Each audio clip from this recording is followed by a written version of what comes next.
एक शिकार को छुपने के लिए सबसे सुरक्षित स्थान है जंगल। उसी तरह एक रहस्य को अदल बदल करने के लिए सबसे ठीक जगह है भीड़। हर एक भीड़ में इंसानियत से लड़ने वाला एक अजनबी होगा। कहते हैं कि नजरों के सामने जो अचानक घटना होती है वो अचानक कैसे हो सकती है, क्योंकि सामने जो है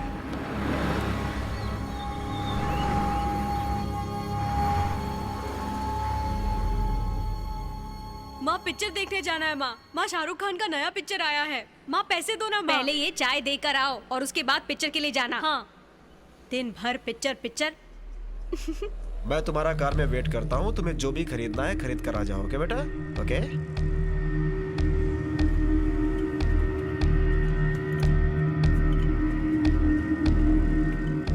अच्छा भाई, कल मिलते हैं।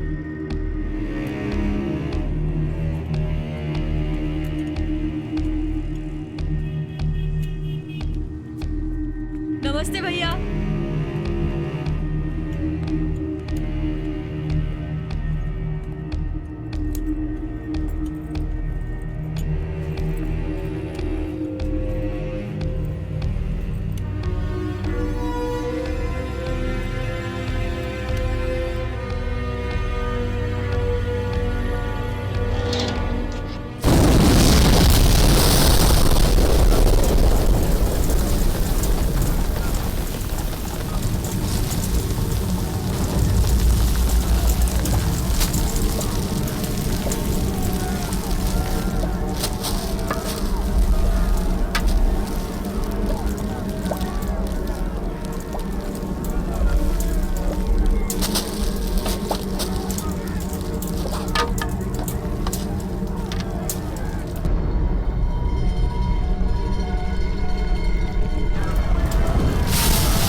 बॉम्ब ब्लास्ट में 50 से ज्यादा लोग मारे गए हैं। अभी अभी ये खबर आई है पुलिस हेडक्वार्टर से। तुरंत उस जगह को घेर लिया है और स्पेशल पुलिस स्क्वाड ने इन्वेस्टिगेशन शुरू कर दी है।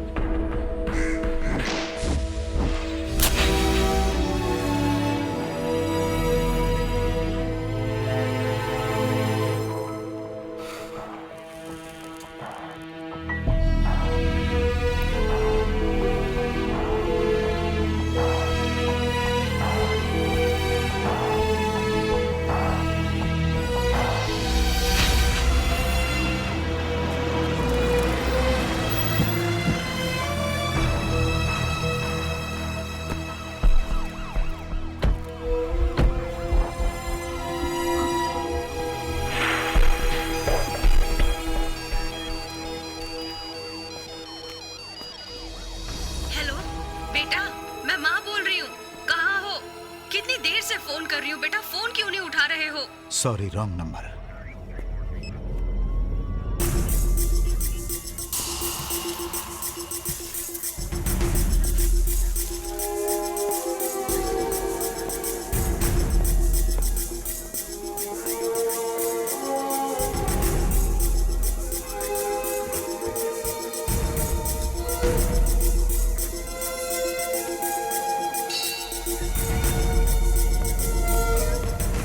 रास्कल, पुलिस की बात नहीं सुनेगा तू?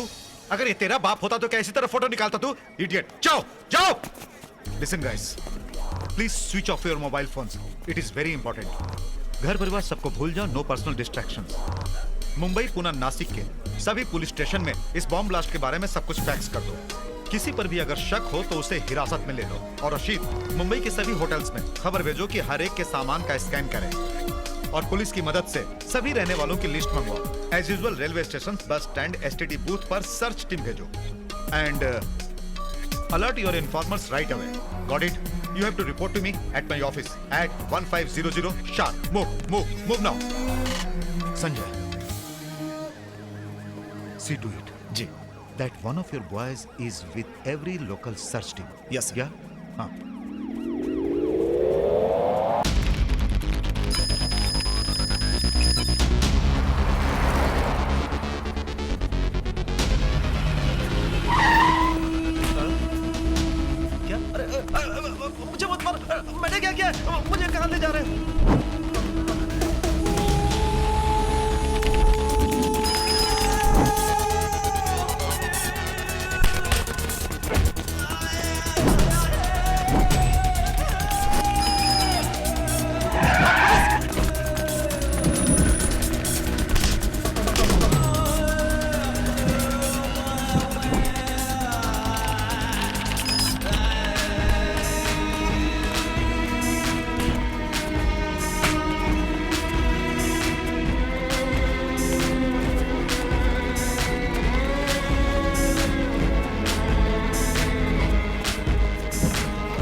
Morning, sir. Good morning. Sir, this is the list we are able to find out and wait.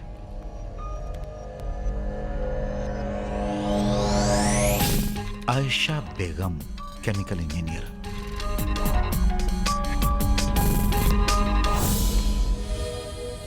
हमारी लिस्ट में जो भी सस्पेक्ट था हमने उन सबको अरेस्ट कर लिया है सर। बाबू सेठ उर्फ शाबू सेठ, वेयर इज ही? कहाँ है वो? सर, हमने उसके घर और फैक्ट्री में छापा मारा, कहीं कुछ पता नहीं चला, वो गायब हो गया सर। नॉनसेंस। क्या वो जादूगर है जो गायब हो गया? वो एक सोशल लीडर है सर, उसे अरेस्ट करने से लॉ एंड ऑर्डर की प्रॉब्लम आ सकती है sir. I don't want any excuses. कल सुबह मुझे वो यहाँ चाहिए। I want him here tomorrow. Got it? Sir,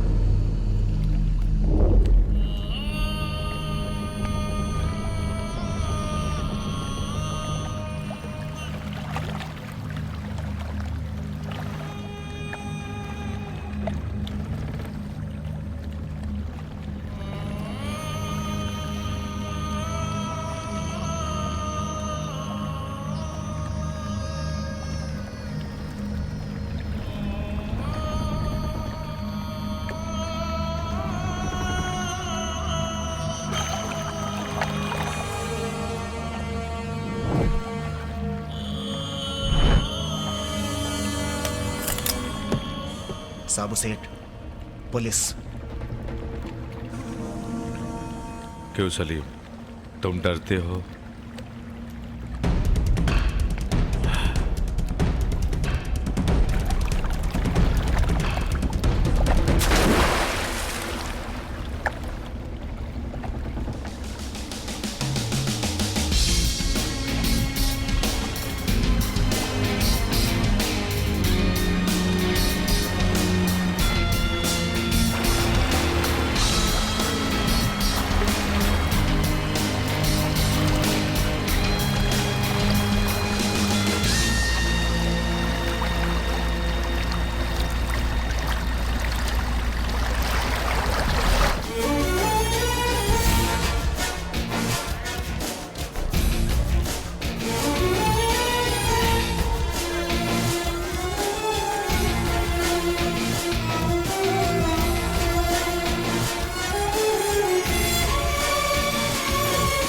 क्या है अशरफ?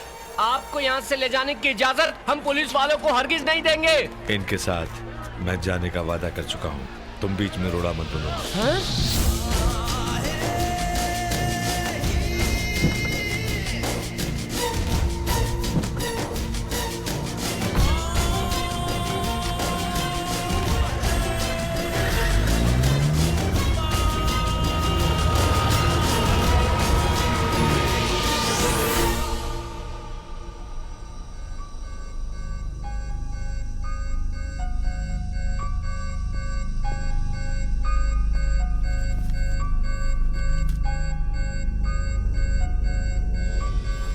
बाबू सेठ उर्फ शाबू सेठ।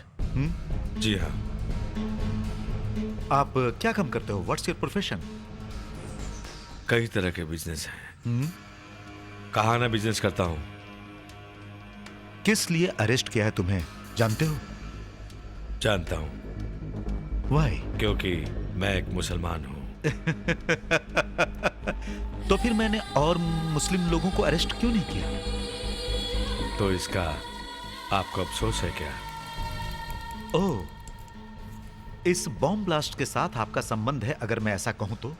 आप जो भी बोलते हैं कानून बन जाता है और फिर कल को वैसा ही कुछ होता है। सो यू मीन टू से इस बॉम्ब ब्लास्ट के साथ आपका कोई संबंध नहीं है? अगर मैं ऐसा ही बोलूंगा तो आप भरोसा करेंगे? Thank you.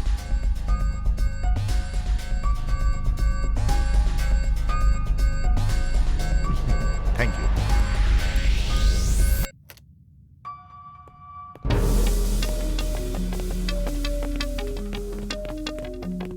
सर, या तो वो कौन है कोई नहीं जानता, या तो उसके बारे में कोई बताना नहीं चाहता।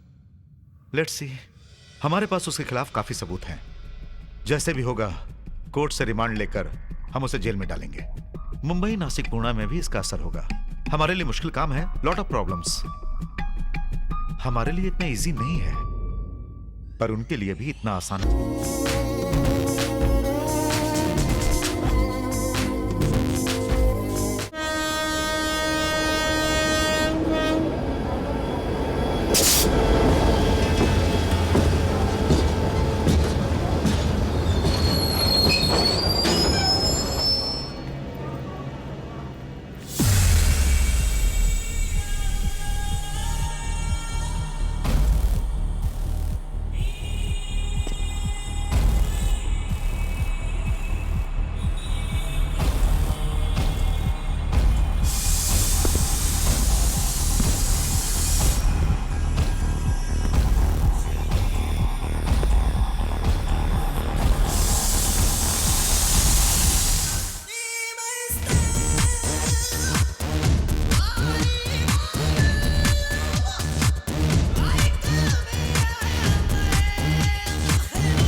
आईएसडी कॉल करनी है। ओके।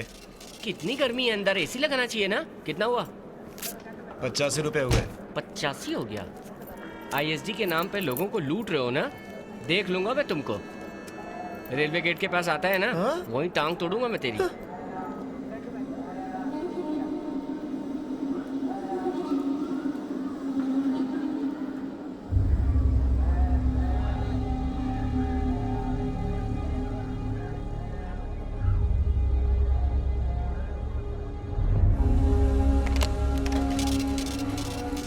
कितना हुआ? 2 कॉल हुआ सर, 621 रुपए हुए।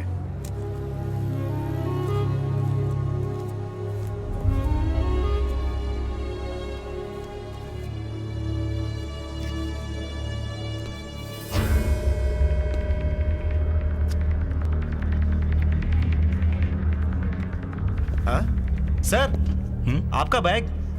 ओह, thanks.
The accused has been remanded for 14 days for transaction of illicit money, hawala, punishable under Prohibition of Moneylenders Act, Section 3, 2002.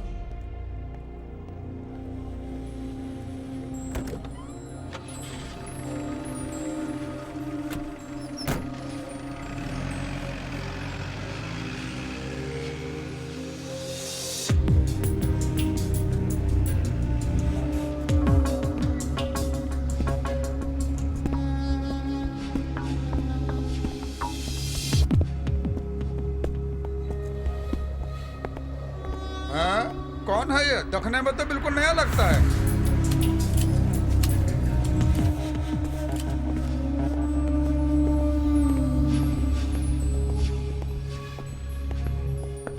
Sir.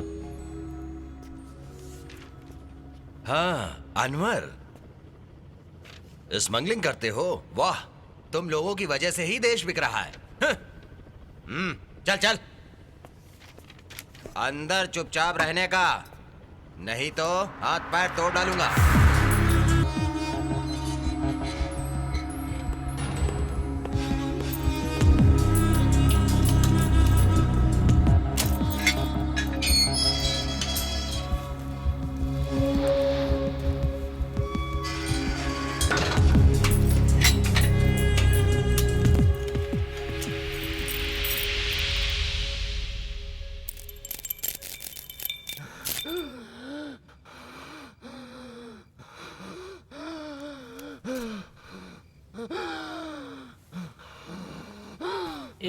एक सुट्टा मुझे भी देना।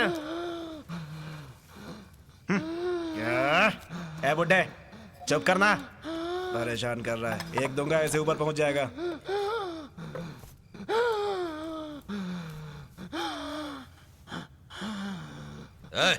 बहुत हुआ पानी पिलाना। वो तेरा बाप लगता है क्या? इसके पैदा होने से पहले ही ये बुड्ढा जेल में है। ऐसी बात नहीं है यार, ये उसकी बाप की उम्र का है। इसको अपना सगा बाप याद आ गया होगा। तुम्हें अल्लाह कभी माफ नहीं करेगा। देख बुढ़े को गुस्सा कितना आ रहा है।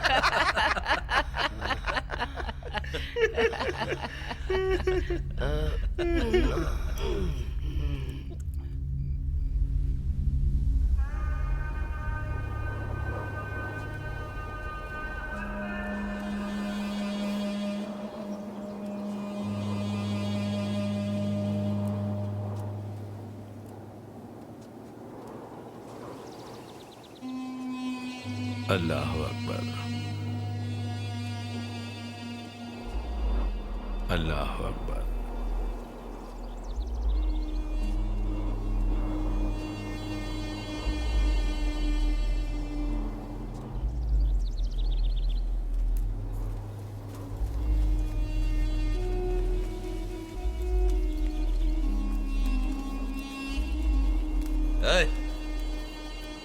इधर आ।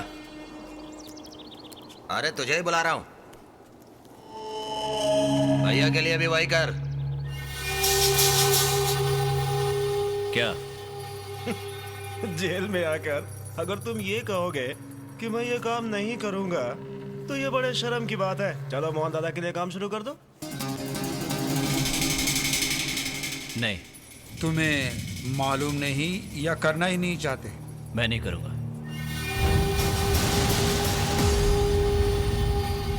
क्या हो रहा भाई? वो क्या है सर, नए कैदी से परिचय कर रहे हैं। यहाँ महफिल मत जमाओ, अपने अपने सेल में जाओ। और सुनो, दोबारा इस तरह की हरकतें मत करना। चलो जाओ जाओ।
क्यों बे, तेरी माँ ने इस बाप का साथ देने के लिए तुझे इस जेल में भेजा है क्या?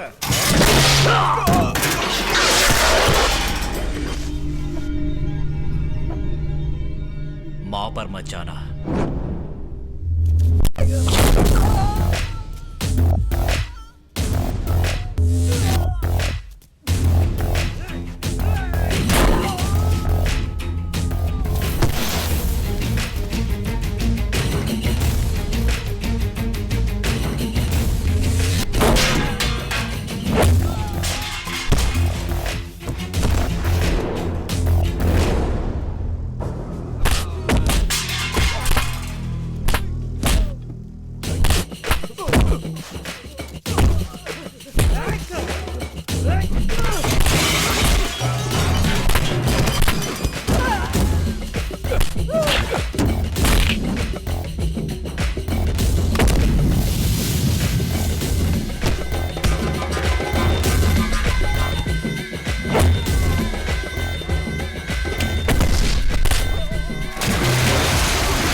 की मार खा के तुझे मजा आया क्या? मजा तो मुझे तब आएगा जब मेरी मार खाकर तुम लोगों की बॉडी मॉर्चरी में जाएगी।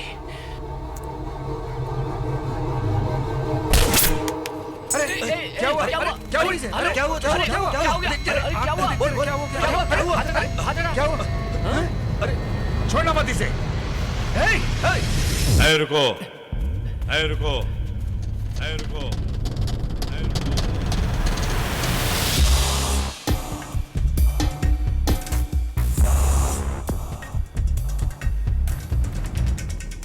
ऐ सुधीर, मैंने तुम्हें कितनी बार बोला है कि मेरे आदमियों से मत उलझो। ये कोई तेरे बाप की जागीर नहीं है। तुझे मारने के लिए मेरे पीछे 100 आदमी खड़े हैं, समझा?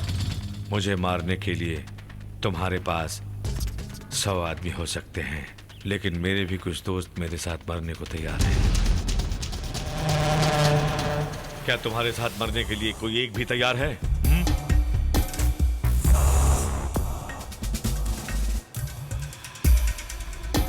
चलो।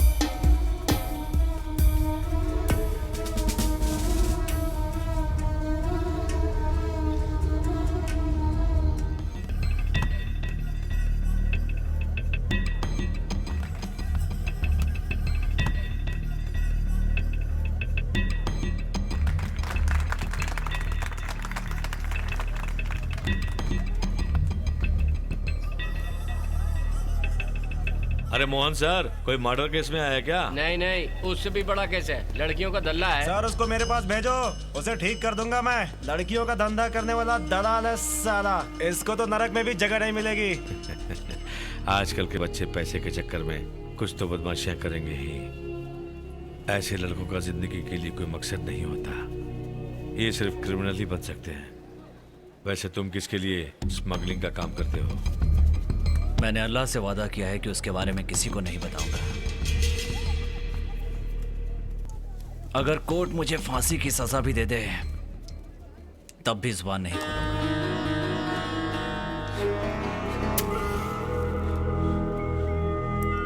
जिसके लिए तुम काम करते हो, क्या वो तुम्हें बेल दिलवाएगा? इसकी मुझे कोई उम्मीद नहीं। ठीक है, तो तुम इधर खुशी से रहो। जो होगा देखा जाएगा, मुझे किसी की मदद नहीं चाहिए। अनवर, जिसने तुम्हें मारा था वो वार्डन आ रहा है, सिगरेट फेंक दो। कोई प्रॉब्लम है? अरे नहीं, दिखेगा तो वो सिगरेट मांग लेगा। एक नंबर का रिश्वतखोर है।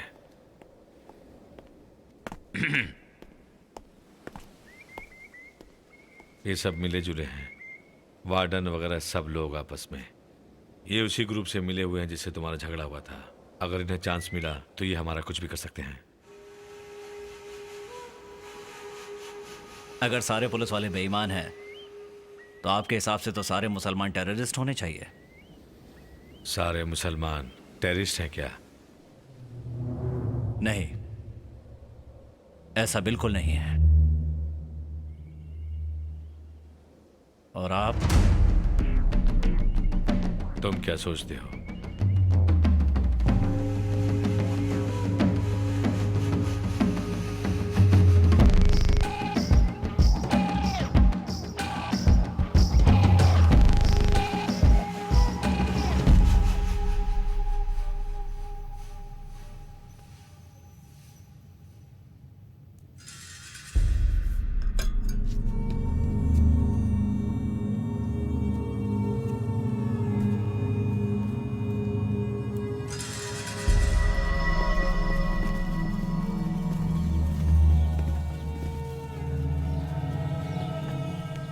देखा, उसका जनाजा जा रहा है। अगर हमने एडजस्ट नहीं किया तो हमारा तुम्हारा सबका यही हाल होने वाला है।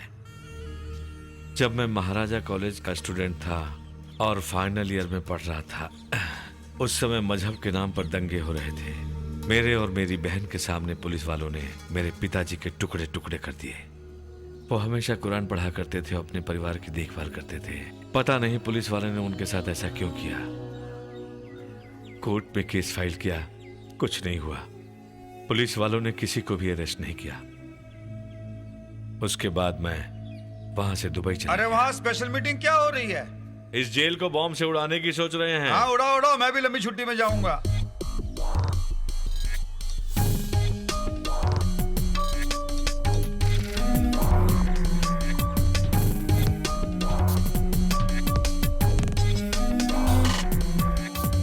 शाबू सेठ, एक टिपिकल टेररिस्ट सस्पेक्ट जो कि कम्युनल राइट्स कराने में माहिर है। 10-15 साल दुबई में रहने के बाद मुंबई आया है ये, वहां से करोड़पति बनकर। Fishing business, sea food export, real estate, सामूहिक सेवा, रिलीजियस पॉलिटिक्स वगैरह वगैरह सब में हाथ डाल के राजा बन गया है ये। वो साथ में कौन है? एक स्मगलिंग केस है।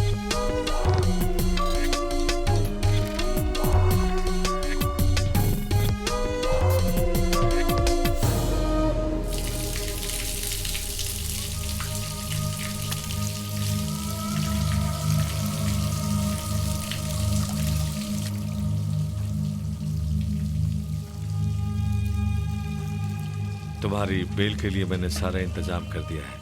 ये मत सोचना कि बाहर जाकर तुम्हें रहने के लिए कोई जगह नहीं है। तुम्हें लेने मेरा आदमी आएगा इंशाल्लाह। जब मैं बाहर निकलूंगा तुमसे जरूर मिलूंगा।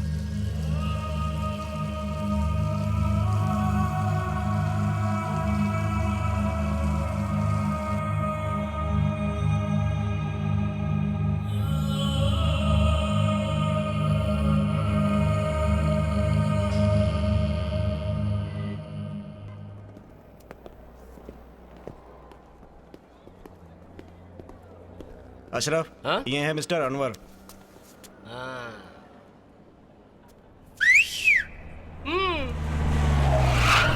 अरे ये कोर्ट है, तेरी कॉलोनी की गली ने की विसल मार रहा है।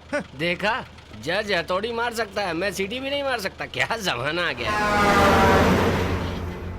क्या नाम बताया था भाई? अनवर। मैं अशरफ, शाबू सेठ का राइट हैंड। बहुत पुराना दोस्ती है। अपन के बिना बाबू सेठ कोई काम नहीं करता। जेल में तो तुम्हें देखा नहीं। बहुत दिन से बुला रहा है, पर वो क्या है, लाइन नहीं मिला ना। पहुंच जाएगा जल्दी।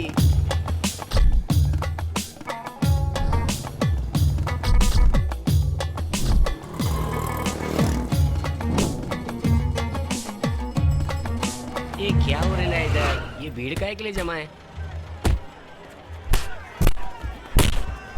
अच्छा, ये लोग हैं, फिर से स्टार्ट हो गए। अरे ये लोग तो शाहजी ग्रुप के आदमी हैं। साबू सेठ होते तो ये कोई नहीं दिखता। अरे भाई, किधर चलना है? सीधा रे, सीधा चल। ठीक है। अभी रोक दे घोड़ा।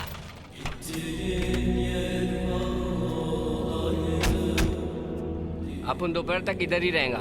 उसके बाद मिलने का है तो दुकान पर आ जाने का। ठीक है? ठीक है भाई। लो, आ गया। तुमने जो मोबाइल दिया था ना, उसमें तो कैमरा तक भी नहीं है। 500 रुपए का मोबाइल में मिक्सी और फ्रिज भी चाहिए? 500 रुपए का मोबाइल से क्या पिक्चर बनाएगी? कैमरा चाहिए तेरे को, है? जवानी में कैमरा पूछता तो ठीक है, एमएमएस बनाएगी। अभी बुढ़ापे में कैमरा लेके क्या करेगी? आजकल की बुढ़े लोग भी ना पागल हो गए ले भाई। आओ। ये खिड़की अगर खोलोगे ना तो स्विट्जरलैंड की जन्नत नजर आएगी। ध्यान से देखने से थोड़ा बहुत अमेरिका भी दिखेगा। क्या एरिया है, कमाल का। पता है लगता है बाहर का माहौल ठीक नहीं है। बाद में दिखाऊंगा। खैर, आगे तुमको कोई भी चीज की जरूरत पड़े ना तो तुमको अशरफ को याद करने का, ठीक है? My mobile number is 9840622550। Okay, अभी अपन चलता है। हाँ? अरे बाप रे, लगता है बुढ़िया अभी तक नीचे ही बैठी है। किसी तरह बच के निकलना होगा। हाँ।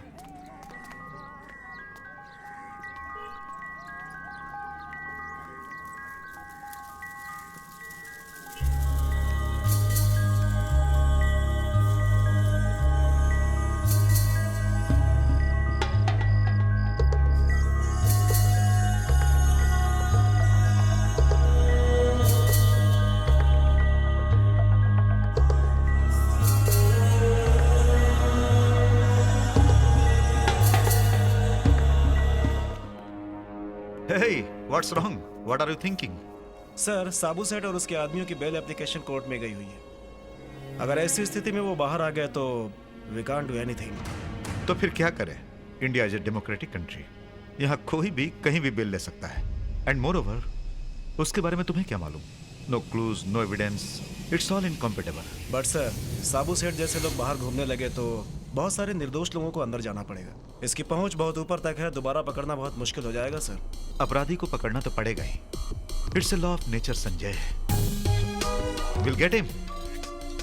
Cheer up, man.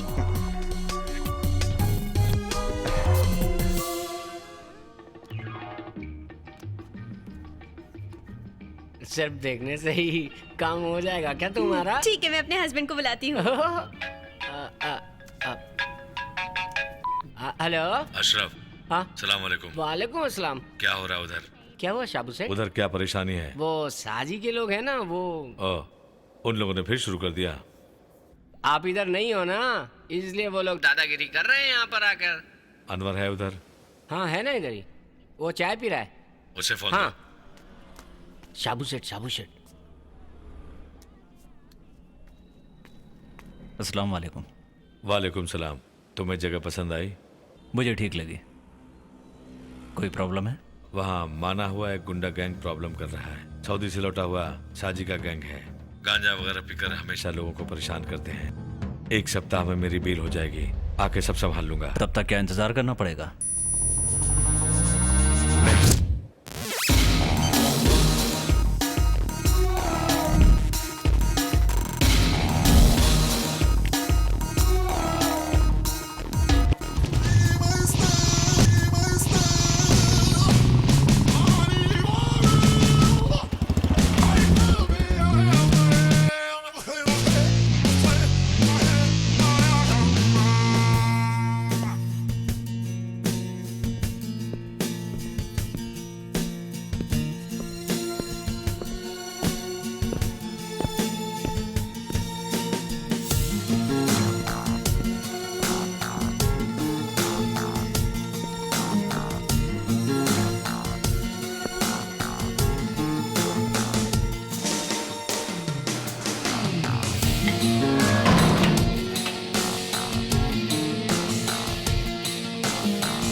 यहाँ शाजी कौन है?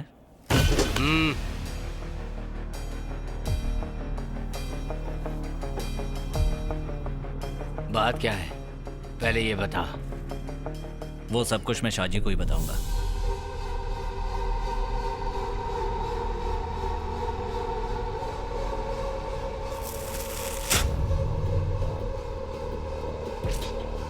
इसका मतलब है कि तुम शाजी को ही बताओगे? हाँ। तो फिर बता, मैं ही शाहजी हूँ।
अपने आदमियों के साथ इस जगह से तुरंत दफा हो जाओ।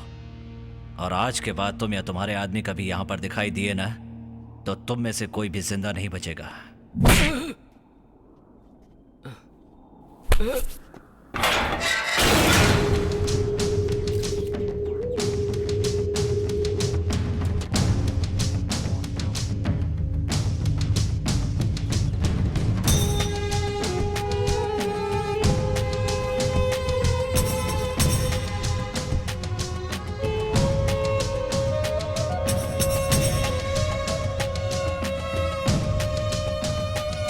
अस्सलाम वालेकुम साबू सेठ। वालेकुम अस्सलाम। साजी और उसके आदमियों को हॉस्पिटल पहुंचा दिया अरे गया। सिर्फ इतना ही नहीं भाई, उनका तो पूरा परिवार ही हॉस्पिटल में आ बसा है।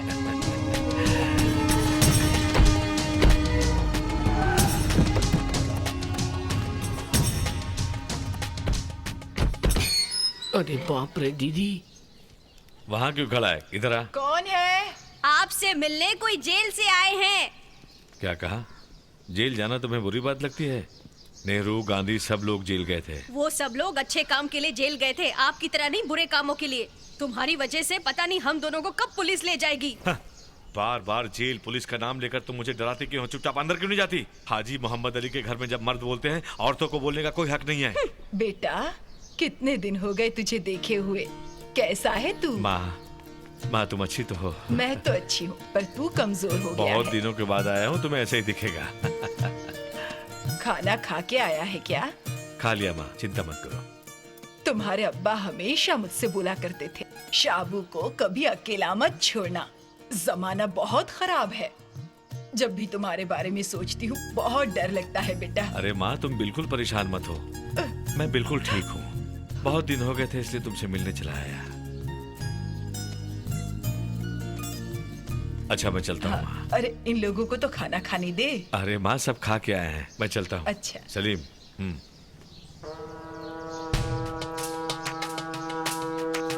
गाड़ी स्टार्ट करो।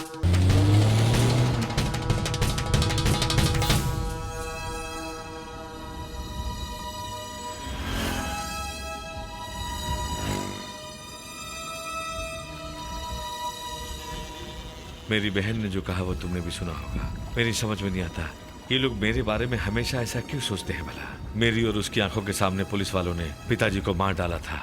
वो सोचती है ये सब किस्मत का खेल है। किस्मत का खेल। मजहब के नाम पर पुलिस वाले मुसलमानों का खात्मा कर रही है, ये मुसलमानों की बदकिस्मती है। पुलिस की ज्यादती आखिर कब तक सहते रहेंगे? उनके जैसे 4 बार खाना खा के टीवी देखते हुए एक अच्छा मुसलमान मैं हरगिज नहीं बन सकता। मैंने बहुत सोच समझ के ये फैसला लिया है अनवर कि ये गलत नहीं है। जेल में तुमने एक की मदद की थी ना, लेकिन यहाँ जो कुछ भी हो रहा है उसके बारे में भी सोच के देखो कि तुम क्या कर सकते हो।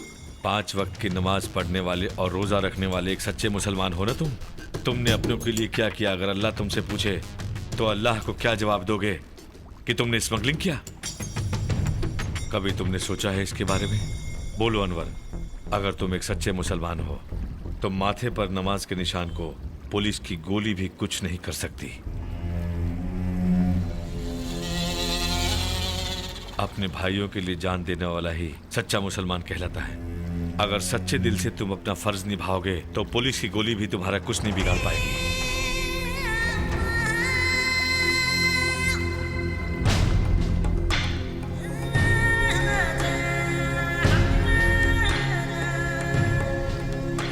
मैं जानता हूं साबू सेठ, आपने जो भी कहा वही मेरे मन में भी है।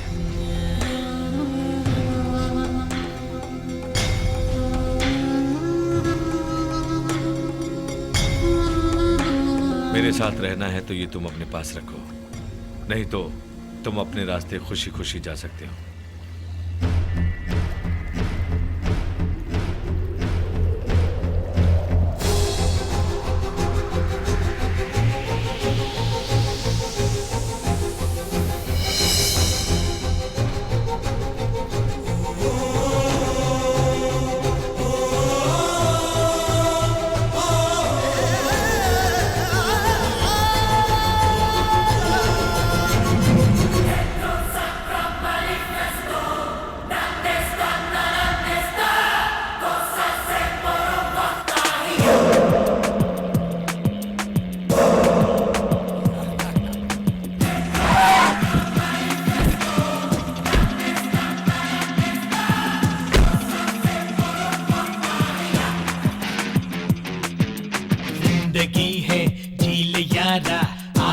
बढ़ जा, जीना मरना सब यही है, डरना क्या है, जिंदगी है जी ले यारा, आगे बढ़ जा, जीना मरना सब यही है, डरना क्या है, तूफान से भी आगे बढ़ के मंजिल तो अपनी ही है, बना ले ओ मेरे ओ यारा दिलदारा।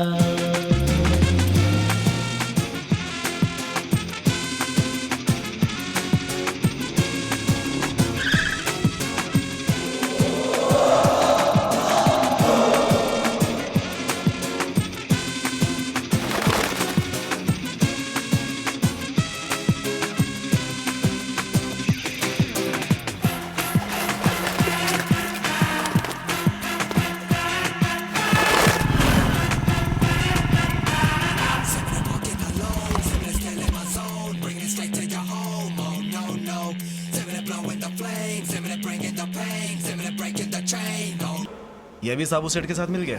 शेर शेर से मिलता है, नदी नदी में जाकर मिलती है। ये शाबू सेठ हमेशा नए नए प्लान बनाता है, इस पर पूरी निगरानी रखो। They should feel the itch. इन लोगों को डर महसूस होना चाहिए। Let's go.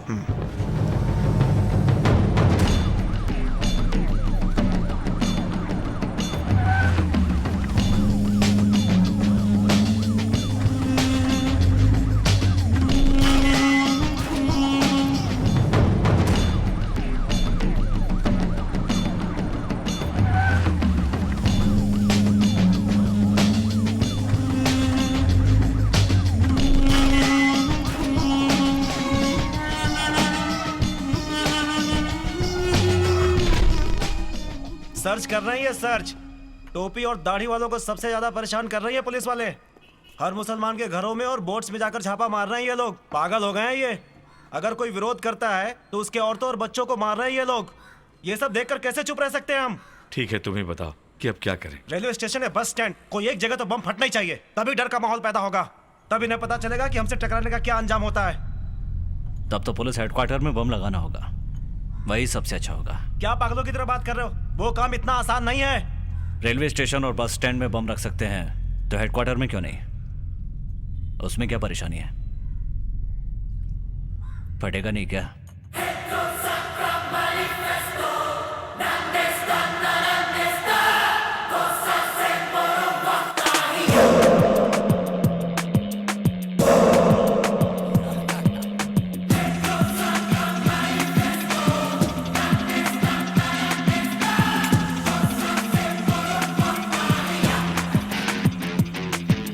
जिंदगी है जी ले यारा, आगे बढ़ जा, जीना मरना सब यही है, डरना क्या है, सर केबल रिपेयर। जिंदगी है सर केबल वाला है, भेज दो।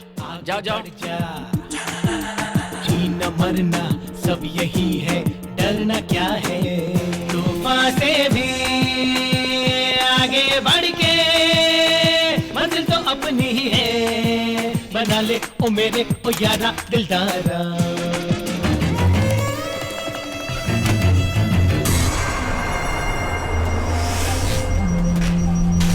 सर अब तो टीवी आने लगा ना? हाँ आ रहा है, आ रहा है।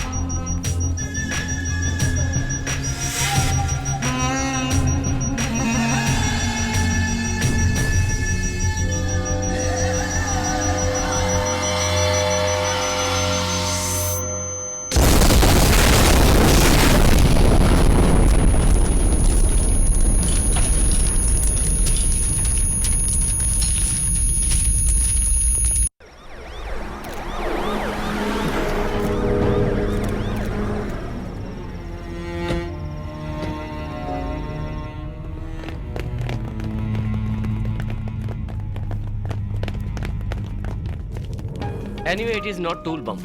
इस ब्लास्ट में आरडीएक्स का इस्तेमाल नहीं किया गया है सर। आरडीएक्स का इस्तेमाल तबाही के लिए किया जाता है, पर यह सिर्फ दहशत फैलाने के इरादे से किया गया है। उन्हें लगा इससे पुलिस महकमे में खलबली मच जाएगी। Good.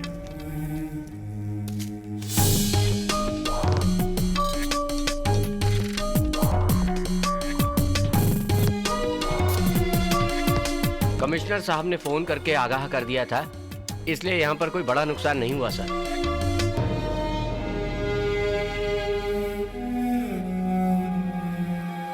Wait. Just rewind the tape and show me.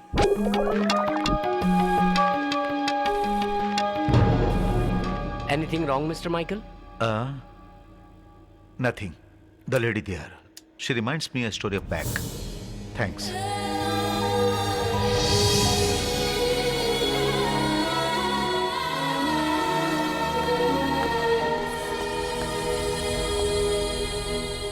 Well, आपके लिए मैंने न्यूज़पेपर्स, मैगजीन्स, धार्मिक किताबों का इंतजाम किया था. आपने पढ़ी? Asha, I have a bad news for you. आपके session chief mister Venkatesh is no more. इतने दिनों तक पुलिस से डरकर छुपे हुए थे. हमारे लोग जब उन्हें अरेस्ट करने के लिए गए तो उन्होंने सुसाइड कर लिया. It's sad but we got some real staff. Asha, police headquarters पर जो बॉम्ब ब्लास्ट हुआ था उसके बारे में पढ़ा.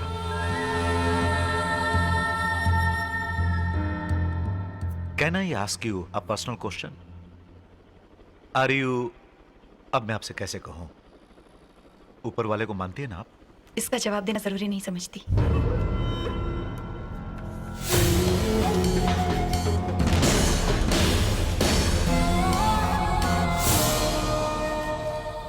What about Anwar? ये भगवान पे भरोसा करता है? Is he a true believer?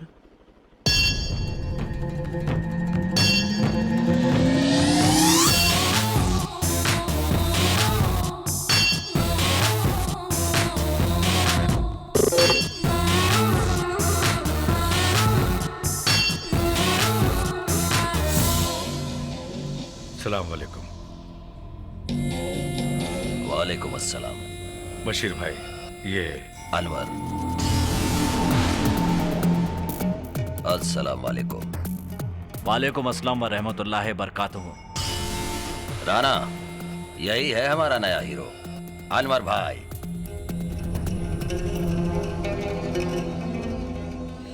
बैठिए शाबू सेठ.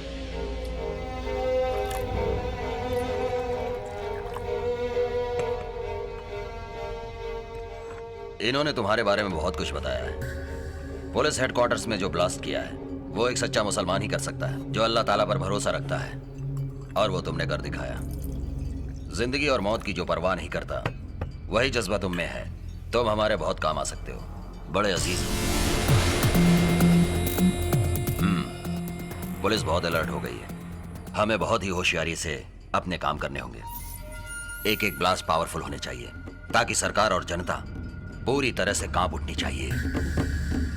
इससे जानते हो क्या होगा? सरकार पर प्रेशर ज्यादा बढ़ेगा और पुलिस हमेशा की तरह निर्दोष मुसलमानों को अंदर डाल देगी और हमारा फायदा होगा. एक एक निर्दोष की जिंदगी एक एक ब्लास्ट का रूप लेती जाएगी. यही हमारा मकसद और इसी के लिए हम सब काम करेंगे.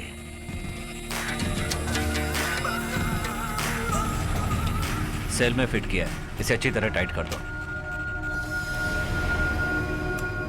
अमोनियम नाइट्रेट के पीछे ये मैग्नेट फिक्स कर दो. इसे फिक्स करने के बाद इंसुलेशन टेप से पूरी वायरिंग टाइट कर दो. टेप लगाते समय टाइमर कवर नहीं होना चाहिए.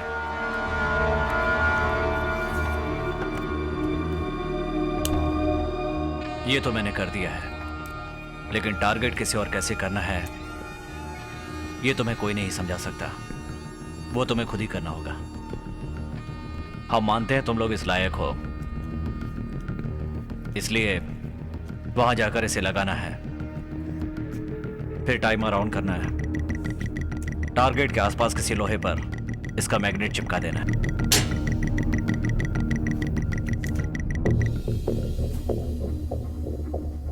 इसमें अगर जरा सी भी चूक हुई तो तुम्हारा क्या हश्र होगा इसके बारे में मैं कुछ नहीं कह सकता.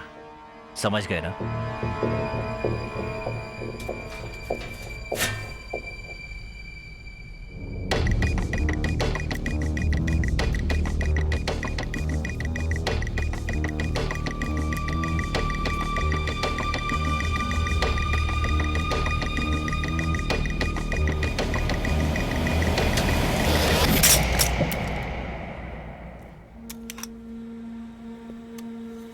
और कितनी बार समझाना पड़ेगा तुम्हें?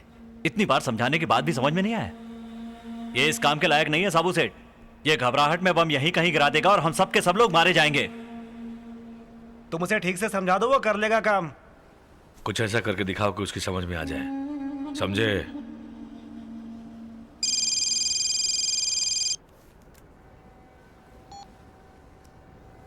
बोलिए सर।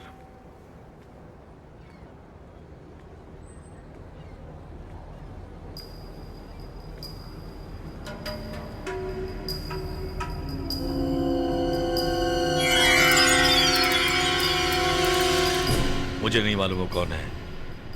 Okay sir.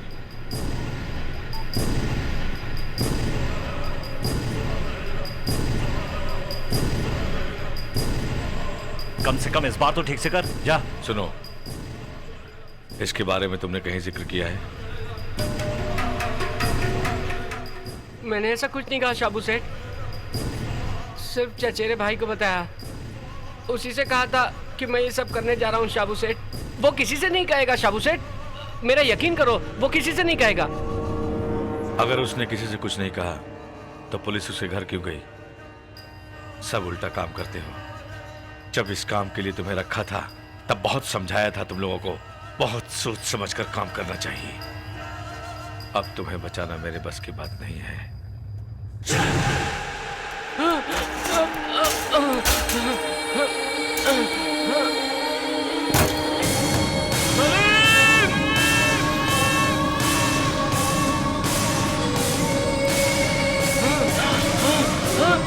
सलीम नहीं, सलीम नहीं।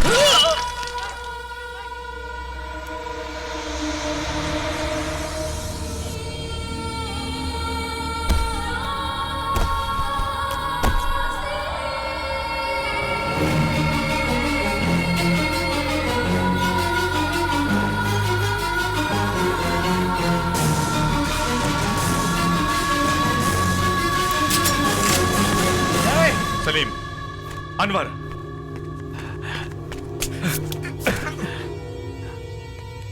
साबू सेठ, वो हमें से ही एक था।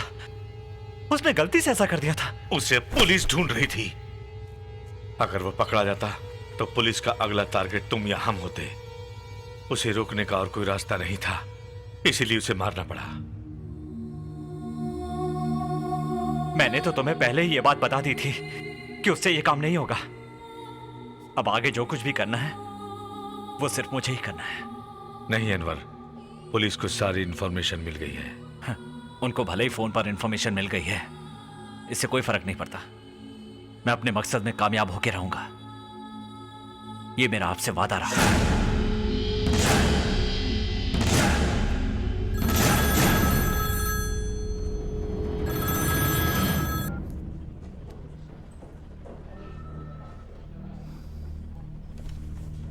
अगले 2 दिन बहुत क्रिटिकल है, हमें स्ट्रांग रहना पड़ेगा।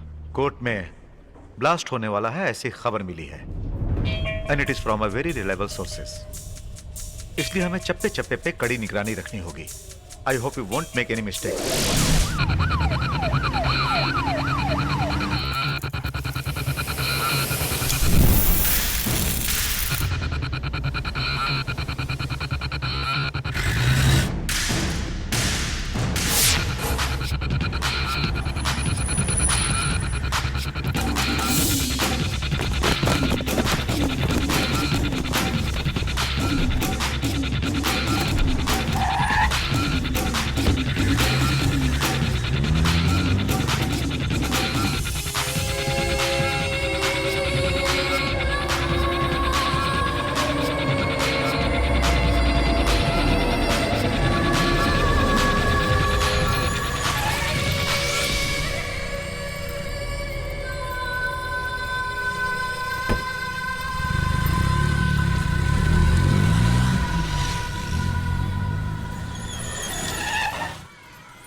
सिटी में हुए बॉम्ब ब्लास्ट में 10 आदमियों को चोट लगी और 4 आदमी मारे गए। अगर किसी ने रिस्पॉन्सिबिलिटी नहीं ली तो महाराष्ट्र में जितने बॉम्ब ब्लास्ट हुए हैं ये भी उन्हीं इंटरनेशनल टेररिस्ट ग्रुप का काम होगा, ऐसा पुलिस डिपार्टमेंट को शक है। मरे हुए लोगों के बारे में अभी तक पुलिस ने मीडिया को कुछ नहीं बताया। That is because it is a policy of police department to keep the operation a secret. अब तक के लिए इतना ही, फिर मिलेंगे दोपहर की न्यूज में। कमाल कर दिया अनवर, तुमने फिर से मेरा दिल जीत लिया।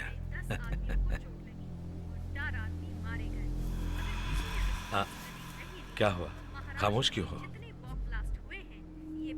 हमने इतना बड़ा रिस्क लिया और सिर्फ 4 लोग मारे गए।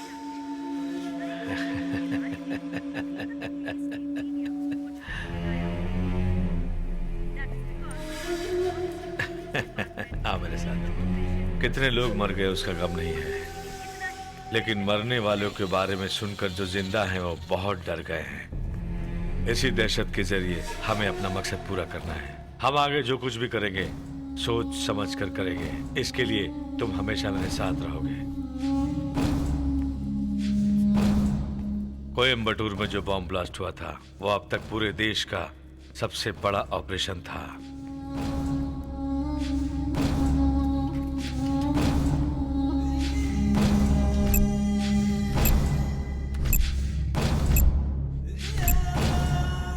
ये लोग उस ऑपरेशन के पीछे थे।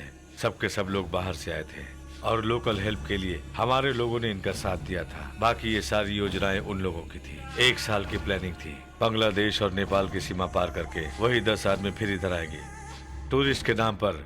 जब वो यहाँ आएंगे तो उन्हें ठहराने का जिम्मा हमारा होगा। उनके पास कोई हथियार नहीं होगा। RDX और बाकी हथियार हमारे वोटों के द्वारा उन तक पहुंचाया जाएगा। इस खतरनाक काम के लिए एक उस्ताद का होना जरूरी है, तभी इस काम को अंजाम दे सकते हैं। बशीर भाई ने तुम्हारा नाम रिकमेंड किया है। बड़ी ही होशियारी से तुम्हें इन्हें मुंबई पहुंचाना होगा।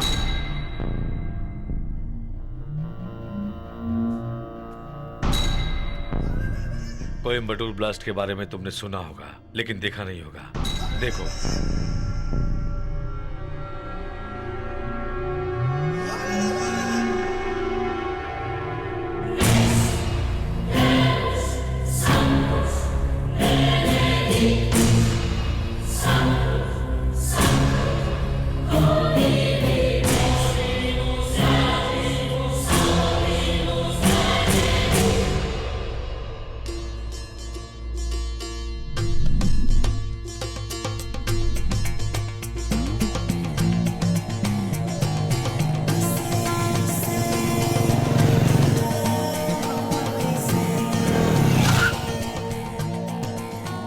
अरे वाह, मास्टर जी भी यही है क्या?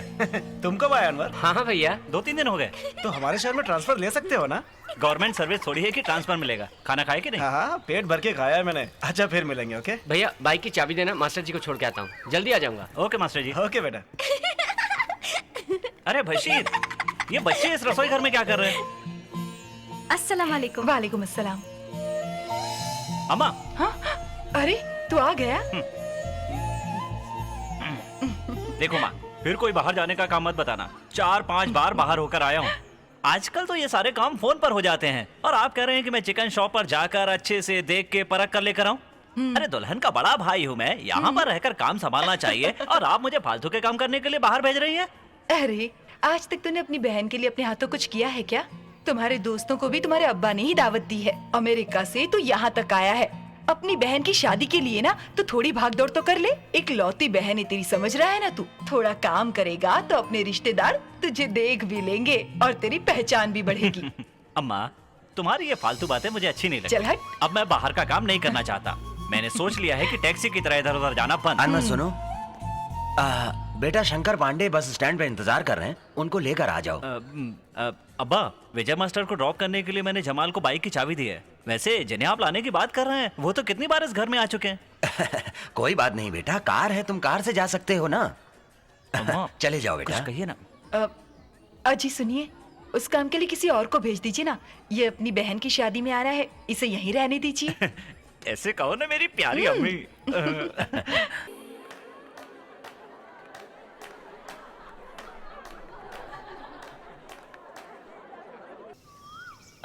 कितनी देर हो रही है, जल्दी आइए ना। ओफो।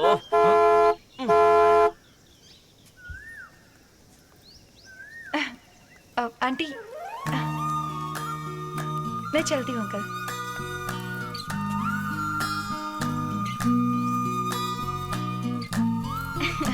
आओ आयशा। हसीना जरा डिक्की खुलवाओ ना। भाईजान जरा डिक्की खोलिए ना।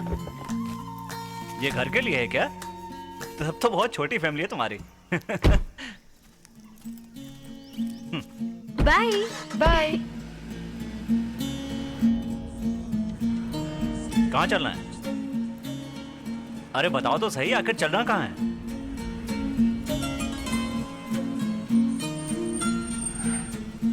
हेलो, बोलो ना कहाँ जाना है? अरे मेरे पास और भी काम है। फर्स्ट राइट, देन लेफ्ट, फिर राइट में दूसरा घर।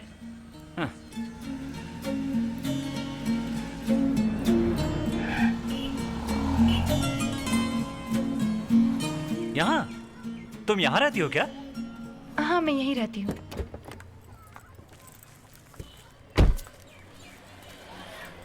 आइए, अंदर आइए। यहाँ? मैं हेल्प कर दूं क्या? Thank you.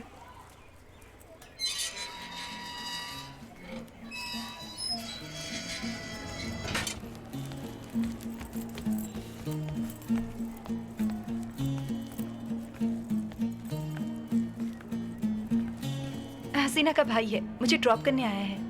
अस्सलाम वालेकुम। वालेकुम अस्सलाम। आइए। अरे दीदी। दीदी आ गई, दीदी आ गई। मुझे भी। दीदी दो ना। मुझे दीजिए ना। सबको दूंगी। दीदी मुझे भी। दीदी मुझे भी दो ना।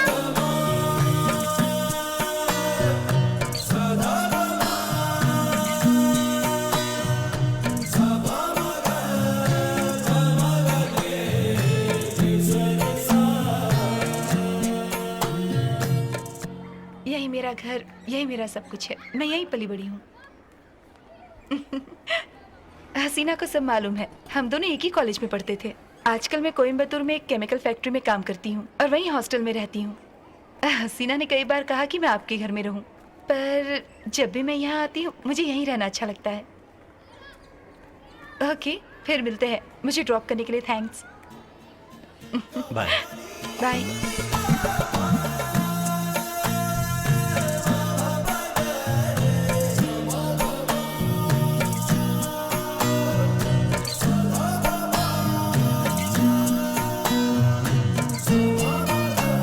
मेरी इससे पहली मुलाकात है। इससे पहले कभी इसको देखा तक नहीं, लेकिन फिर भी मेरा दिल इसके लिए धड़क रहा है। I think I am in love. आपका डिसीजन सही है भाईजान। आयशा बहुत ही अच्छी लड़की है। Well educated, stubborn, absolutely independent. हमारे बैच में सिर्फ उसी को कैंपस सिलेक्शन मिला था। आजकल कोयम्बतूर में वो किसी केमिकल फैक्ट्री में काम कर रही है। कॉलेज के दिनों में उसके पीछे बहुत लड़के दीवाने थे, लेकिन उसने किसी को घास नहीं डाली। तुम बेवजह उसको आई लव यू बोल के अपना नाम मत खराब करो। हाँ, वो थोड़ी इसके पीछे पड़ी है। इसे आयशा पसंद है। ये लीजिए। इसीलिए उसने अब्बा और मुझसे अपने दिल की बात कही। उसमें क्या कमी है? अरे थोड़ा शरारती तो है, बड़ा होगा तो सब ठीक हो जाएगा। क्यों, सही कहा ना? अब्बा आप भी एक अहम फैसला करते समय आप मजाक कर रहे हैं। मैंने जो कहना था कह दिया। भाईजान और एक बात, क्योंकि वो अनाथ आश्रम में पली बड़ी है तो उसे कोई हमदर्दी दिखाए तो उसे अच्छा नहीं लगता। मुझे भी किसी से कोई हमदर्दी नहीं है। हसीना, भूखों और गरीबों को खाना खिलाना और बेसहारा लोगों का सहारा बनना बहुत नेक काम होता है बेटा। वैसे उसके दिल में क्या है, उसी से पूछ कर देखते हैं। पढ़ाई पसंद है, नौकरी पसंद है, पर किसी की हमदर्दी नहीं चाहिए, और यही मेरी जिंदगी का मकसद है। इसीलिए मेरी पसंद नापसंद कोई मायने नहीं रखती, सही हो या गलत। पर आज तक मेरे सारे फैसले मैंने ही किए हैं। आज तक किसी को मैंने अब्बा और अम्मी कहकर नहीं पुकारा, सिवाय हसीना के अब्बा और अम्मी के। आप लोग मुझे पसंद हैं।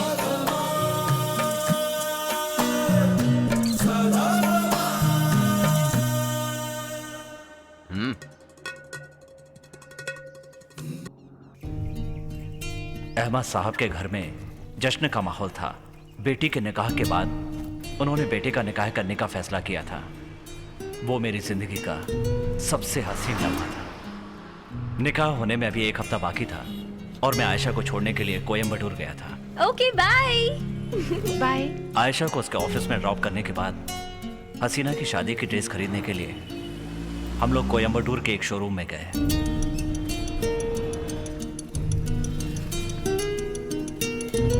ये कैसी है? हाँ सुपर। वो पिंक वाली, ये देखो। हाँ वो दिखाओ। अच्छी है। ये पर्पल ज्यादा अच्छी है ना भाईजान? हाँ ये भी बहुत अच्छी है। मैं बाहर से होकर आता। ठीक है बेटा, जाके आओ। ये दिखाइए।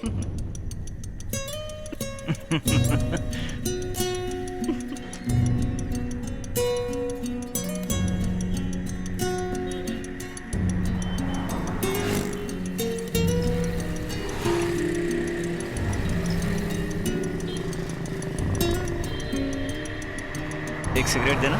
ये लो।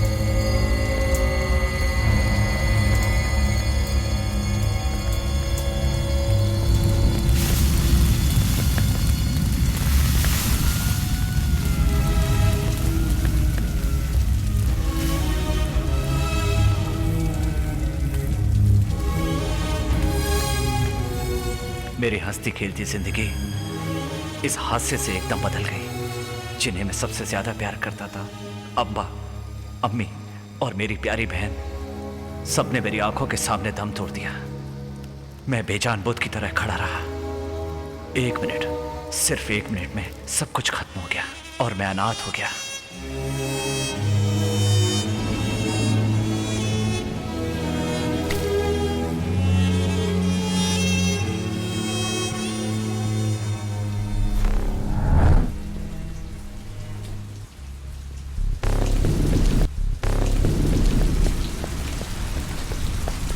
सलाम भाई।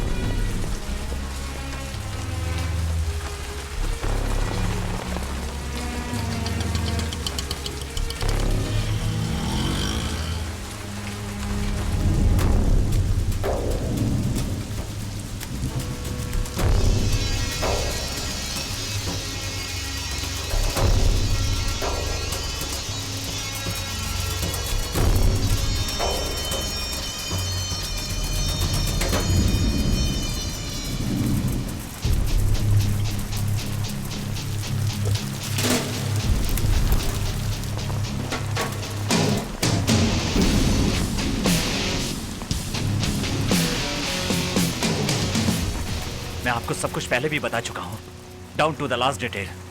कब, कहां, कैसे, क्यों, फिर भी ब्लास्ट में 4 आदमी क्यों मारे गए? आपने मुझे भी ऐसे हालात में फंसा दिया। 4 लोगों की मौत आपके लिए मामूली बात हो सकती है, लेकिन मेरे लिए बिल्कुल नहीं। जिस तरह एक सच्चा मुसलमान दिन में 5 बार नमाज पढ़ता है, वैसे ही मैं भी 5 वक्त का नमाजी हूं। फिर भी मेरे साथ ऐसा क्यों हुआ? 1 मिनट, जस्ट अ मिनट। जो वादा तुमने मुझसे किया था उसे तुमने पूरा नहीं किया। मैंने आपको वक्त पर खबरें दी थी, इसके बावजूद आप लोगों ने सही समय पर एक्शन क्यों नहीं लिया? वो 4 लोग कैसे मारे गए? आपको बताना पड़ेगा।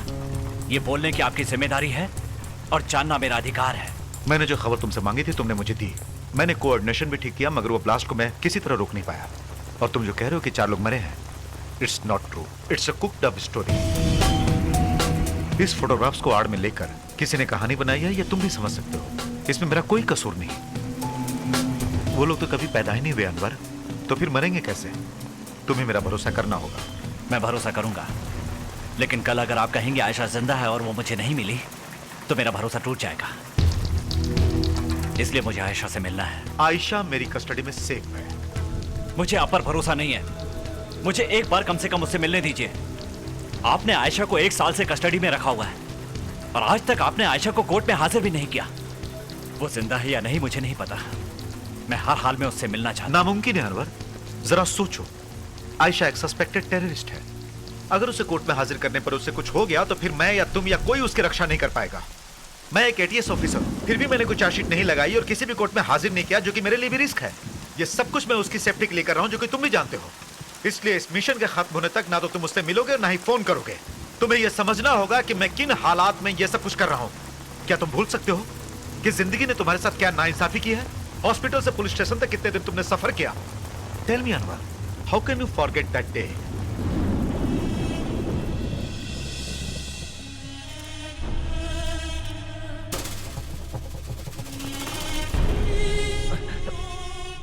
सर मैं 3 घंटे से पुलिस स्टेशन में खड़ा हूँ। कोयम्बटूर के सभी पुलिस स्टेशन में पता कर लिया है और जानता हूँ आयशा को यही अरेस्ट किया गया था। सर मैं आपसे ही पूछ रहा हूँ, आपने उसे बेवजह क्यों अरेस्ट किया, बताइए। ये चिल्ला क्यों रहा है? क्या नाम है तेरा? सर मेरा नाम अनवर अहमद है। मेरी पूरी फैमिली ब्लास्ट में। अनवर अहमद नाम से ही आतंकवादी लगता है तू। तेरी इतनी हिम्मत कि तू थाने में आके हल्ला मचा रहा है। सर इज्जत से बात कीजिए। मुझे इज्जत सिखा रहा है? तेरी इतनी हिम्मत कि एक पुलिस वाले के गिरबान पे हाथ डालता है। अभी बताता हूँ इसका अंजाम क्या होगा। ऐसा ही। उसे मेरे पास भेजो।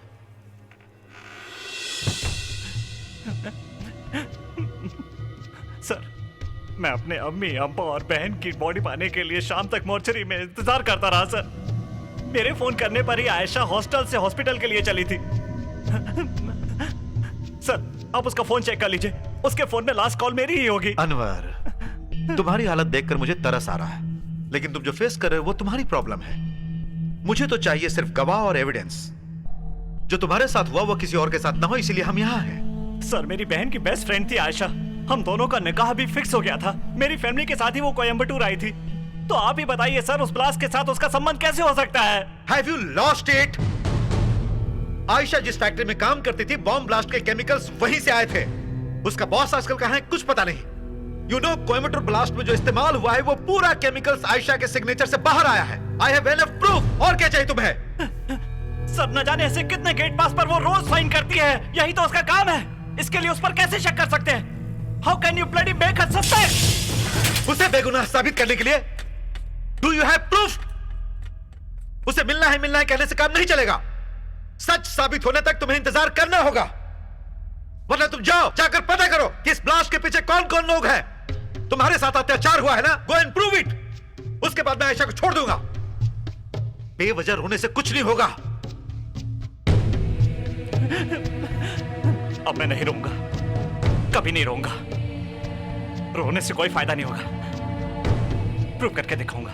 हाँ मैं प्रूफ लेकर आऊंगा, लेकिन कैसे? मेरे पास कोई पावर, कोई अधिकार नहीं है। एक मामूली आदमी हूं मैं सर। किन हालातों से गुजर रहा हूं मैं ही जानता हूं। मेरी अम्मी अब्बू बहन, अपना प्यार सब कुछ खो चुका हूं। अब मेरे पास खोने के लिए बचा ही क्या है?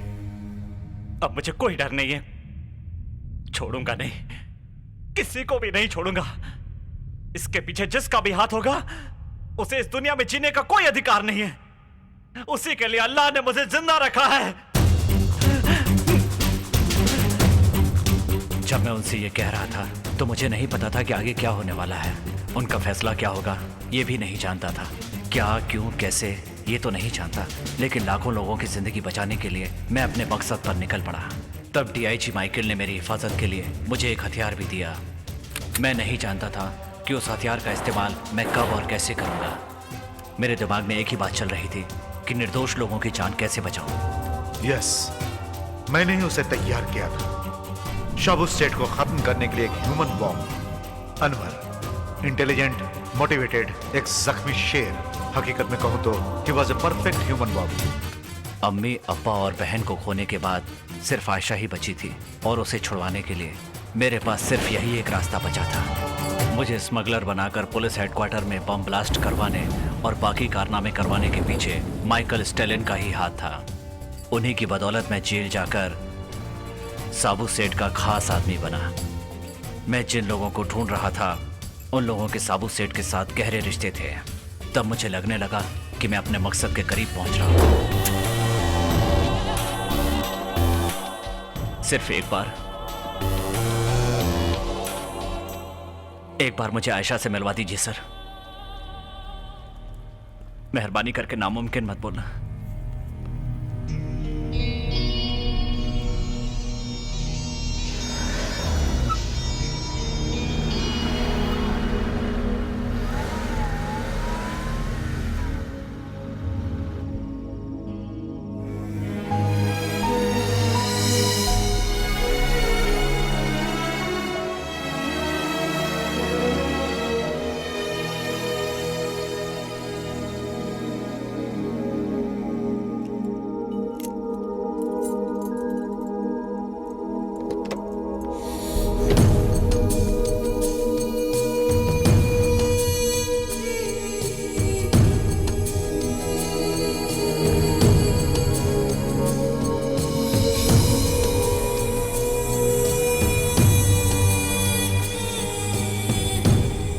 आयशा, मैं किसी को मारना या नुकसान नहीं पहुंचाना चाहता, लेकिन अब मेरे पास और कोई रास्ता नहीं बचा है।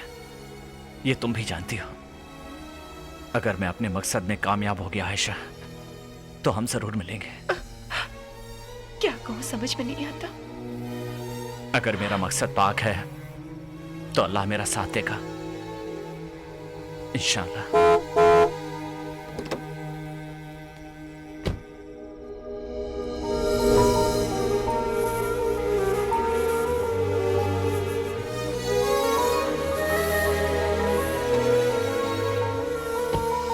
Thank you sir. अगले 3 दिन के अंदर अंदर उन लोगों तक पहुंच जाऊंगा। कोयम्बटूर ब्लास्ट में जिन लोगों का हाथ था वो लोग यहां आ रहे हैं। एंड देन मुंबई अगला टारगेट है। किसी के हाथ में पिस्तौल नहीं होगी, कोई हथियार नहीं होगा। हथियार और बॉम्ब ब्लास्ट का सामान वगैरह एक दूसरी बोट में मुंबई ले जाने की जिम्मेदारी मुझे सौंपी गई है। ओके, सब लोग कब कैसे कहां ठहरेंगे ये तो मुझे बता देना, उसके बाद तुम्हारा काम खत्म हो जाएगा। उनके बारे में सारी डिटेल्स इसके अंदर है। वालेकुम सलाम। ये जवाब में कहा जाता है सर, पहले कहते हैं अस्सलाम वालेकुम। अस्सलाम वालेकुम। वालेकुम अस्सलाम।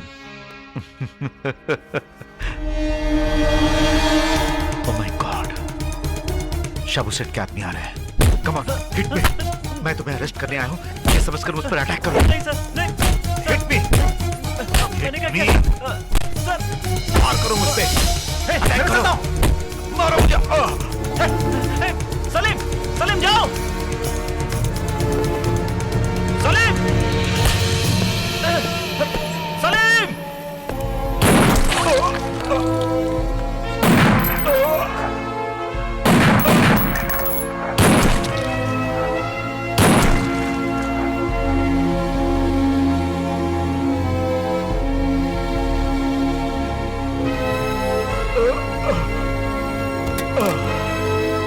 चलो यहां से, चलो अनवर, चलो जल्दी चलो, जल्दी जल्दी।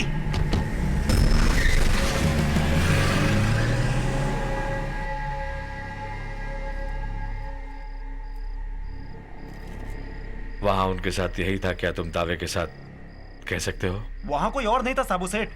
मैं ये बात दावे के साथ कह सकता हूँ। उसका अकेला आना हमारे लिए फायदेमंद साबित हो गया सेठ। 4 गोलियां मैंने उसके सीने में धड़ाधड़ उतार दी, वहीं पे ढेर हो गया। ठीक है, तुम जाओ, संभल कर रहना। कल वो यहां पहुंच जाएंगे, इसलिए तुम अकेले बाहर कहीं मत जाना, समझ गए?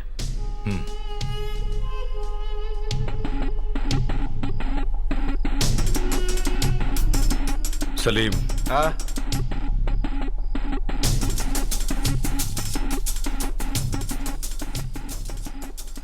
अनवर पर हमेशा नजर रखो।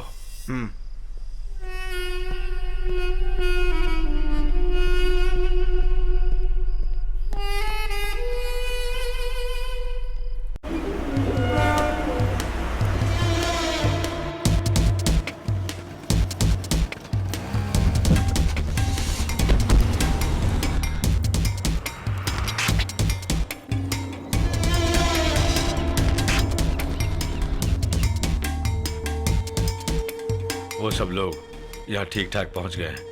8 लोगों को रिसीव किया है, लेकिन 2 लोगों को छुपा कर रख दिया है। वहाँ उन्हें हेल्प करने के लिए हमारे आदमी साथ रहेंगे। कल शाम को 5 बजे सब लोग यहाँ से निकलेंगे।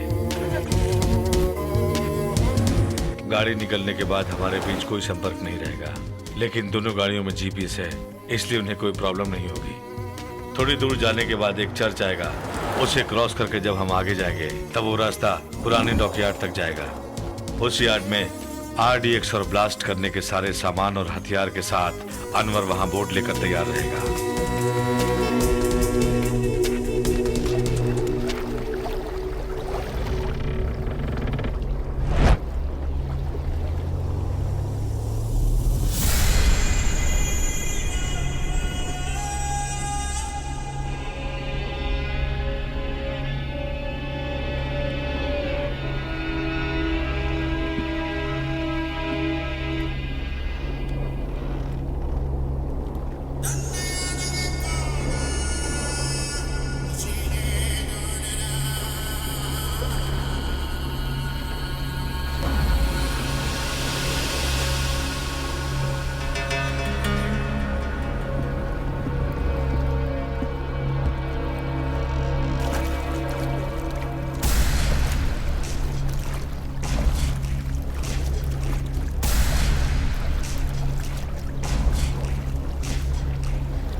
अनवर।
अनवर, क्या हुआ? तुम नहीं गए? वो सब लोग कहाँ हैं? वो सब चले गए, मैं नहीं गया। क्यों नहीं गए?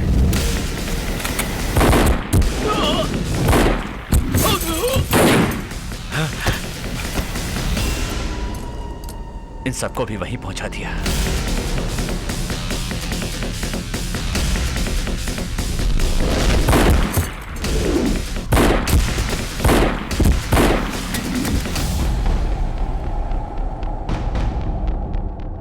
तुम्हारे लिए भी वहां थोड़ी जगह बाकी है शाबू सेठ, तुम्हें भी वहां जाना पड़ेगा। तुमने सिर्फ मुझे ही नहीं, मुझ पर भरोसा करने वाले सभी को धोखा दिया। सच्चा मुसलमान तुम्हें कभी माफ नहीं करेगा। तुम्हारा भरोसा गलत साबित हुआ शाबू सेठ, क्योंकि तुम्हारे सामने एक सच्चा मुसलमान यानी मैं खड़ा हूं। इस्लाम के नाम पर हमारे प्यारे देश को बर्बाद कर रहे हो तुम लोग। तुम्हारे जैसे लोगों के कारण कितने निर्दोष लोग मारे जा रहे हैं, चाहे वो हिंदू हैं या मुसलमान। अपने अम्मी, अब्बा और बहन की मौत को मैं अभी तक भुला नहीं पाया। उन लोगों ने क्या गुनाह किया था? कोयम्बटूर ब्लास्ट का जश्न तुम लोगों ने बहुत जोरदार मनाया होगा, लेकिन इस हादसे में इस्लाम का सही मतलब बताने वाले मेरे अब्बा। गरीबों और भूखों को खाना खिलाना, बेसहारा लोगों का सहारा बनना ही नेक काम है। मेरी अम्मी जान जिसे मैं सबसे ज्यादा चाहता था, और मेरी बहन जिसकी अभी शादी होने वाली थी,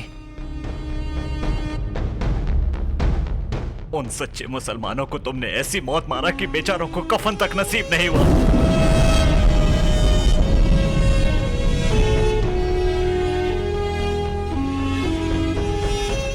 उसी दिन तुम्हें और तुम्हारे ग्रोह को खत्म करने की कसम खाई थी। उनमें से किसी को भी जिंदा नहीं छोड़ूंगा, इसीलिए अल्लाह ने मुझे जिंदा रखा है। मिट्टी से पैदा हुआ और इसी मिट्टी में दफन होकर जन्नत जाने वाला सच्चा मुसलमान हूं मैं। तुम्हारे इस गुनाह की माफी नहीं है। अल्लाह पे भरोसा करने वाला कोई मुसलमान तुम्हें कभी माफ नहीं करेगा। तुम हार गए शाबू सेठ।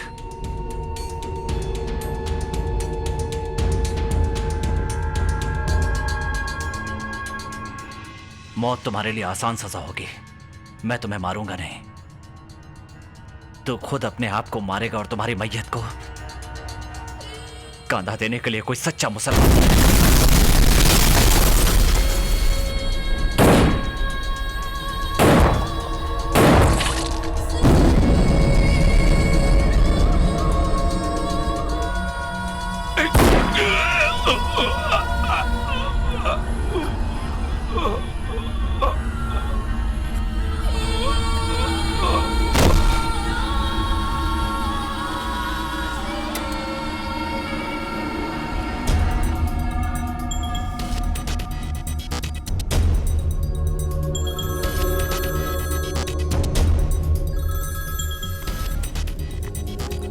हेलो, मैं अनवर।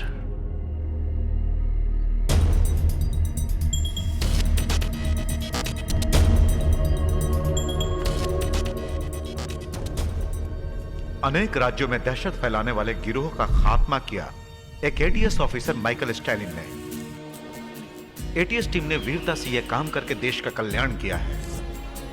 कोयम्बटूर ब्लास्ट के बाद मुंबई में ब्लास्ट करने के लिए जिस गैंग ने प्लान बनाया था, उनका सामना कर उनको खत्म करके पूरी एटीएस टीम सब तरफ से प्रसन्नता की हकदार बन गई।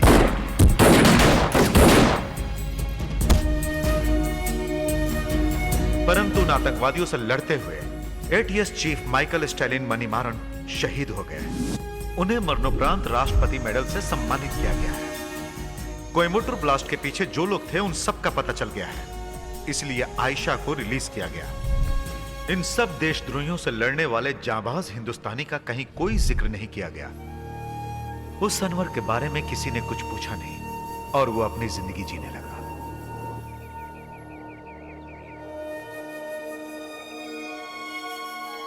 आज तुम क्लास लेने नहीं जाओगी? आजकल छुट्टियां चल रही हैं। दिल भी तेरा है, मैं भी तेरी हूँ, दिल बराजा मेरे, तू मेरा साजन प्यार अपना ले।